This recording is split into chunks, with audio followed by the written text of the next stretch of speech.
મિત્રો, જ્યારે એક છોકરાની સગી બહેન તેના ઘરના બાથરૂમમાં નહાતી હોય છે, ત્યારે તેનો પોતાનો અસલી ભાઈ તેને ગુપ્ત રીતે જોઈ રહ્યો હોય છે.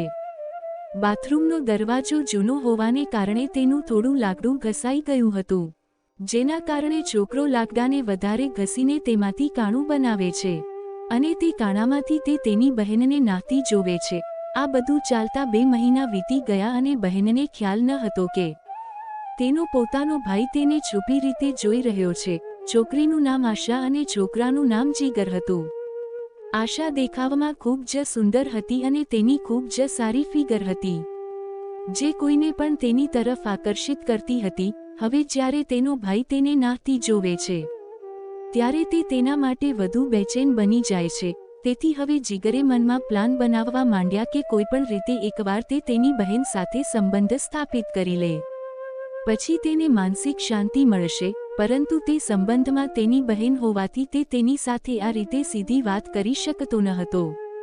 તેને એક વાતનો ડર હતો કે જો મેં મારી બહેનને કંઈ કહ્યું તો તે મારાથી ગુસ્સે થઈ શકે છે, અથવા તે મમ્મી પપ્પાને કહી શકે છે, જેના કારણે તેનું અપમાન થશે અને સજા પણ મળશે. તેથી હવે જીગરે એક પ્લાન બનાવવાનું શરૂ કર્યું અને તેણે એવો પ્લાન બનાવ્યો કે તમે બધા સાંભળીને ચોંકી જશો કે એક ભાઈ તેની બહેન સાથે પણ આવી ઘટના કરી શકે છે. આવી યોજના બનાવીને વ્યક્તિ પોતાની બહેનને ફસાવીને તેની સાથે સંબંધ સ્થાપિત કરી શકે છે. તમે જાતે જ વિચારવા મજબૂર થઈ જશો કે આ દુનિયામાં એવા લોકો રહે છે જે પોતાની બહેનને છોડતા નથી અને બહેન પણ તેમને તક આપી જ દે છે. જીગર તેની મોટી બહેન આશાને રોજ નાતી છુપાઈને જોતો હતો. આશાને આ વાતની જાણ ન હતી. હવે જીગર આ પ્લાન પર કામ કરી રહ્યો હતો. તે એ યોજના હતી કે જીગર તેના ફોનમાંથી એક છોકરીના નામની ફેક આઈડી બનાવી તેના પર છોકરીનો ફોટો લગાવી આઈડી બનાવવાનું શરૂ કર્યું. પછી તેની જ બહેનને ફ્રેન્ડ રિક્વેસ્ટ મોકલી. જ્યારે આશા તેના ફોન પર એક છોકરીની ફ્રેન્ડ રિક્વેસ્ટ જોવે છે, ત્યારે તે તેનો સ્વીકાર કરે છે. હવે ફ્રેન્ડ રિક્વેસ્ટ સ્વીકારી લેવામાં આવી તો જીગરનું કામ તો વધુ સરળ બની ગયું હતું. આ દરમિયાન જીગરે વિનંતી મોકલી હતી, ત્યારે તે તેની બહેન સાથે નજીકતા વધારવામાં હતો. તે તેની પાસે બેસતો, હસતો અને મજાક કરતો અને જો આશા ક્યાંક બેઠી હશે તો તે જાણી જોઈને તેની નજીક બેસવાનો શ્રેષ્ઠ પ્રયાસ કરતો. જીગરના વર્તનમાં ઘણો બદલાવ આવ્યો હતો. આશા પણ આ જોઈ રહી હતી, કારણ કે જીગરે તેની સાથે મજાક કરવાનું શરૂ કરી દીધું હતું. તેની પાસે જઈને તે અટકી જ હતો. આશાને પણ લાગવા માંડ્યું કે કદાચ તેનો ભાઈ તેની પાસેથી કંઈક બીજું ઈચ્છે છે. એક દિવસ જીગરે આશાને કહેવાનું શરૂ કર્યું કે દીદી, તમારો કોઈ જસ્ટ ફ્રેન્ડ તો હશે? તો આશા કહેવા લાગી, નહીં, મારો કોઈ ફ્રેન્ડ નથી અને મને આમાં કોઈ રસ પણ નથી. હું આ પ્રકારની છોકરી નથી. મને આવા કોઈ કામમાં કોઈ રસ નથી. જેમાં હૃદય આનંદથી છલકાવા લાગ્યો. હવે તે વિચારવા લાગ્યો કે જો તેનો બોયફ્રેન્ડ નથી તો તેની આંતરિક ઈચ્છાઓ જાગૃત થતી જ હશે. પરંતુ તેમ છતાં તે અજાણ્યો બાળક હોવાનો ઢોંગ કરીને કહેવા લાગ્યો કે જો કોઈ હોય તો કૃપા કરીને મને જણાવજો. હું કશું કહીશ નહીં.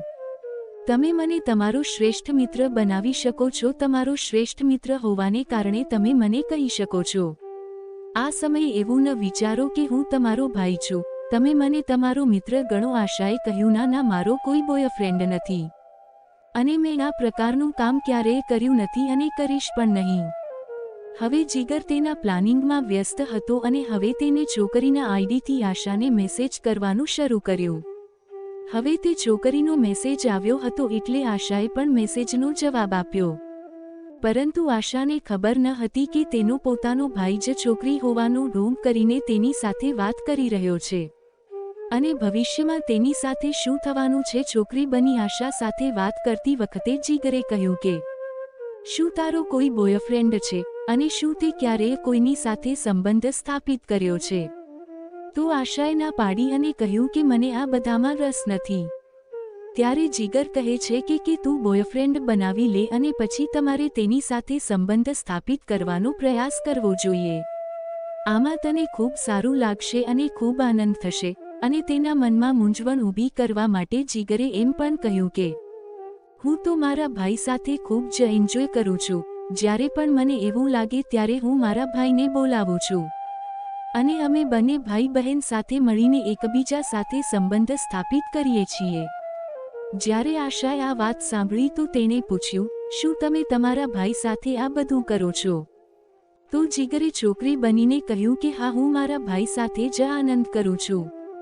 મને બહારના કોઈ છોકરા પર વિશ્વાસ નથી. કોણ જાણે ક્યારે કોઈ ચીટ નીકળે, તેથી જ મેં મારા ભાઈને મારો ફ્રેન્ડ બનાવ્યો છે અને હું તેની સાથે ખૂબ એન્જોય કરું છું અને અમે એકબીજા સાથે આનંદ કરીએ છીએ અને આ રીતે અમારા જીવનનો આનંદ માણીએ છીએ.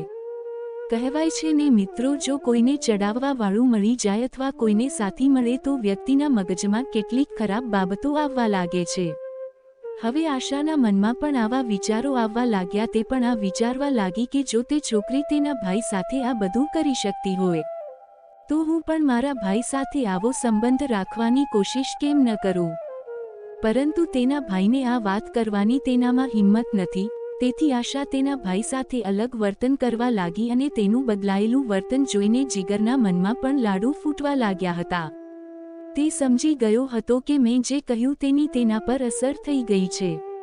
આશા પણ જીગર પાસે આવતી અને તેની સાથે સરસ વાતો કરતી. તે તેની સાથે મજાક કરવા લાગી. બંને લોકો એકબીજા સાથે ખૂબ નજીકથી વાત કરવા લાગી. હવે આશાના મનમાં પણ ઘણું બધું ચાલતું હતું કે જીગરના મગજમાં બધું પહેલેથી જ આયોજન કરેલું હતું. એક દિવસ અચાનક વરસાદ પડ્યો. આશા સુકાયેલા કપડાં લેવા ટેરેસ પર દોડી ગઈ અને જ્યારે તે ટેરેસ પર પહોંચી ત્યારે તેણે બધા કપડાં ઉતારી લીધા હતા. પરંતુ એક કપડું દોરડા પર અટવાઈ ગયું હતું. દોરડું ઊંચું હોવાથી આશા સખ્ત પ્રયાસ કરી રહી હતી પણ તે કપડું ઉતર્યું નહીં. તેથી તેને તેના ભાઈને કહ્યું. જ્યારે જીગર ઝડપથી ટેરેસ પર પહોંચી ગયો ત્યારે આશાએ તેને કહ્યું કે આ કપડું વાયર પર અટવાઈ ગયું છે, જરા બહાર કાઢી આપ. તો જીગર કહેવા લાગ્યો, હું તને મારા ખોળામાં ઉપાડી લઈશ અને તું તે કપડું ઉતારી લે. પછી જીગરે તક જોઈને ઝડપથી તેની બહેનને ઉપાડી લીધી અને આશાએ તે કપડાને વાયરમાંથી કાઢી નાખ્યું. હવે આ બંને ભાઈ બહેન એકબીજાની ખૂબ જ નજીક હતા. પછી જીગર આશાને અહીંયા ત્યાં સ્પર્શ કરવા લાગી અને તેની સાથે મજાક કરવા લાગ્યો. આશા પણ કોઈ વિરોધ કરતી ન હતી. તેણે પણ જીગરને પૂરો સાથ આપ્યો અને વરસાદમાં છત પર બે ભાઈ બહેન વચ્ચે જે ન થવું જોઈએ તે બધું થયું. મિત્રો, હવે આ બે ભાઈ અને બહેન વચ્ચે આ ગંદી રમત શરૂ થઈ ગઈ. ત્યારે ખેલ બંધ થવાનો તો ન જ હતો. હવે આ બંને ભાઈ બહેનને જ્યારે પણ મોકો મળે ત્યારે એકબીજા એન્જોય કરતા રહેતા. હવે આ બધું ચાલતા 4 મહિના વીતી ગયા અને 4 મહિના પછી આશાને ખબર પડી કે તે ગર્ભવતી છે અને તેના ગર્ભમાં તેના ભાઈનું જ બાળક ઉછળી રહ્યું છે. આ સાંભળીને જીગરના પગ નીચેથી જમીન સરકી ગઈ. તે ડરી જાય છે. તેને લાગવા માંડે છે કે જો તેના માતા પિતાને આ વાતની જાણ થશે તો તેને ખૂબ મારશે અને જો આ વાત સમાજમાં જાહેર થશે તો તેની ખૂબ જ ખરાબ પ્રતિષ્ઠા થશે. દરેક કોઈ કહેશે કે તું આ બધું તારી બહેન સાથે જ કરવા માટે બાકી રહી ગયો છે. તેથી જીગર અને આશાએ સાથે મળીને એક પ્લાન બનાવ્યો હતો કે ચાલો આ બાળકનો ગર્ભપાત કરીએ. હવે બીજા દિવસે બંને પતિ પત્ની બનીને હોસ્પિટલ પહોંચ્યા. પરંતુ હોસ્પિટલના સ્ટાફે ગર્ભપાત કરવાની સ્પષ્ટ ના પાડી દીધી. ડોક્ટરે સ્પષ્ટપણે ના પાડી દીધી કે અમે આ પ્રકારનો ગર્ભપાત નથી કરતા. હવે આ બંને લોકો ઘણા ટેન્શનમાં હતા. આ બંને ભાઈ બહેનને તેમનું જીવન મૃત્યુ કરતાં પણ વધુ ખરાબ લાગી રહ્યું હતું. અહીં જીગર અંદરથી ઘૂંટ અનુભવી રહ્યો હતો. તેને લાગ્યું કે જો આ વાત બહાર ખબર પડશે તો સમાજમાં મારું માન બગડશે અને મારે કોઈપણ રીતે મારી ઇજ્જત બચાવવી પડશે. હવે આ લોકોએ એક પછી એક ઘણી જગ્યાએ પ્રયાસ કર્યો જ્યાં સુધી તેમનો સંબંધ હતો, પરંતુ કોઈ હોસ્પિટલ ગર્ભપાત માટે તૈયાર ન હતી. આ લોકો જ્યાં પણ ગયા હોસ્પિટલના દરેક વ્યક્તિ એવું કહેતા હતા કે તમે તમારા ઘરના કોઈ વડીલને લાવો. હવે જીગરનું ટેન્શન વધી રહ્યું હતું. જીગર મનમાં ખૂબ જ પરેશાન થઈ રહ્યો હતો અને ગુસ્સે થઈ રહ્યો હતો. પછી જીગરે એક પ્લાન બનાવ્યું અને તેની બહેનને કહ્યું કે કાલે તમે મારી સાથે નવી જગ્યાએ આવો. ત્યાં હું તને મારી સાથે લઈ જઈશ જ્યાં તમારું ગર્ભપાત પણ થશે અને અમે આ સમસ્યામાંથી સરળતાથી છુટકારો મેળવીશું. તેથી બીજા દિવસે આશા કોલેજ જવાનું કહીને ઘરેથી નીકળી હતી. થોડા સમય પછી જીગર પણ કોલેજ છોડીને જતી તો રહ્યો. થોડે દૂર ગયા પછી બંને ભાઈ બહેન મળ્યા. જ્યારે આશા આવી તો જીગરે તેને મોટરસાયકલ પર બેસાડી અને તેને જંગલ તરફ લઈ જવા લાગ્યો. જ્યારે તે જંગલ તરફ જઈ રહ્યો હતો ત્યારે આશા તેને પૂછવા લાગી કે આ રસ્તો જંગલ તરફ જાય છે તો આપણે ક્યાં જઈ રહ્યા છીએ? તો જીગરે કહ્યું કે ચિંતા ન કર, ત્યાં એક હોસ્પિટલ છે. તે થોડું નાનું છે અને આ જંગલ પાર કરીને અમે એક દવાખાને જશું અને ત્યાં જ હું તારું ગર્ભપાત કરાવીશ. આશા પણ બાઇક પર આરામથી બેઠી હતી. હવે એ લોકો જંગલની વચ્ચે હતા. જીગર તેની મોટરસાયકલ રોકે છે અને આશાને કહે છે કે નીચે ઉતરો, ડોક્ટર આ સાહેબ અહીં આવવાના છે, તે આપણને વધુ આગળ લઈ જશે. આશા અને જીગર ત્યાં બેઠા હતા અને પછી જીગરે કહેવાનું શરૂ કર્યું કે હવે તો ગર્ભપાત તો થવાનું જ છે, તો હજુ એકવાર એન્જોય કરી લઈએ. તો આશાએ ના પાડી. તે કહેવા લાગી કે અત્યારે આપણે આટલી મોટી સમસ્યાનો સામનો કરી રહ્યા છીએ અને તારે એન્જોય કરવો છે. અત્યારે બધું બહાર બરાબર નથી. પણ જ્યારે જીગરે જીદ કરવાનું શરૂ કર્યું ત્યારે તેને તેની જીત સ્વીકારી લીધી અને આ બંને ભાઈ બહેન જંગલમાં શરૂ થઈ ગયા. એન્જોય સમયે જીગરે એક વસ્તુ કાઢી અને આશાના માથા પર વાર કર્યો. આશા ત્યાં ઢેર થઈ ગઈ. પછી જીગરે આશાના મૃતદેહને ત્યાં જ દફનાવ્યો અને ત્યાંથી સીધો તેના ઘરે આવ્યો અને ચૂપચાપ બેસી ગયો. એવી રીતે જાણે કશું બન્યું જ ન હોય એમ જીવવા લાગ્યું. પછી જ્યારે કોલેજનો સમય પૂરો થયો અને આશા ઘરે ન આવી તો તેના માતા પિતાએ જીગરને પૂછ્યું કે તે આશાને જોઈ છે? શું તારી આશા સાથે કોઈ વાતચીત થઈ છે? આશા હજુ સુધી કેમ નથી આવી? ધીમે ધીમે દિવસ વીતતો ગયો અને આખી રાત પણ વીતી ગઈ. જ્યારે આશાનો કોઈ પતો ન લાગ્યો ત્યારે બીજા દિવસે આશાના માતા પિતા પોલીસ પાસે પહોંચી અને પોલીસમાં ફરિયાદ નોંધાવી. તો પોલીસે પોતાની રીતે આશાની તપાસ શરૂ કરી. પોલીસ આશાની કોલેજમાં ગઈ અને પૂછપરછ કરી. ત્યાં તેમને જાણવા મળ્યું કે તે દિવસે તે કોલેજમાં આવી ન હતી. બીજી તરફ પોલીસની નજરમાં બધા શંકાસ્પદ હોય છે. જ્યારે પોલીસે જીગરના કોલેજમાં જઈને પૂછપરછ કરી તો ખબર પડી કે તે દિવસે જીગર પણ કોલેજ આવ્યો ન હતો. પછી જીગરને પૂછવામાં આવ્યું કે તે દિવસે ક્યાં ગયો હતો અને જીગરે કહ્યું કે હું કોલેજ ગયો પણ પાછો આવી ગયો હતો, હું કોલેજની અંદર ન ગયો. પોલીસે તેની ઘણી પૂછપરછ કરી પરંતુ તે હજી પણ સત્ય કહેવા તૈયાર ન હતો.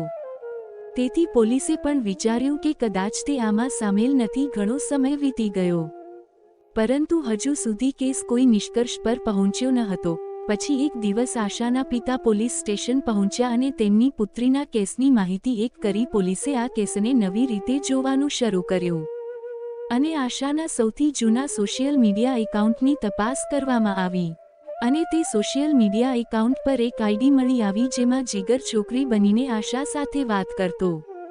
તેના આઈપી એડ્રેસ પરથી જીગરને શોધી કાઢવામાં આવ્યું કે આ આઈપી જીગર ચલાવતો હતો અને જીગર જ તેની બહેન સાથે સોશિયલ મીડિયા દ્વારા આ રીતે વાત કરતો હતો.